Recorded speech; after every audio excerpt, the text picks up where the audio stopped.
Благодарам. Запозната сум со сите активности што се отпочнати и доблесно и во минатите образлагања мои напомнав што е започнато, а што не е реализирано во општина Газибаба, од каде што доаѓам. Во овие наведени населени места кои што на број се многу, вкупно живеат над 40.000 граѓани на општина Газибаба и најголемиот дел од нив, од овие населени места, се уште користат јами кои за време на летниот период шират лоша миризба. Плюс тоа при временската непогода која што ја зафати Газибаба и поплавите кои што се случија во 2016, токму отворените канали и јами пак допринесоа за загадување на земјоделското земјиште.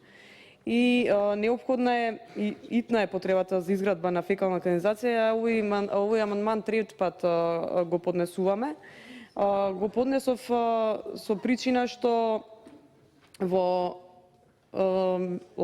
ланската година градоначалникот во Газибаба од редовите на СДСМ ветуваше дека ќе биде завршена фекалната канализација во Јурумлери оваа година. Не е завршена, поставена е само пречистителна станица на база на вакуум, затоа сум запозната и секоја почит кон тоа. Како што кажав, доблесно е да се признае кога се работи. Се чепка нешто се работи, но е далеку од она што го ветил градоначалникот дека оваа година ќе се реализира. Со оглед на темпото на работа, не верувам дека ниту во 2020 ќе се реализира.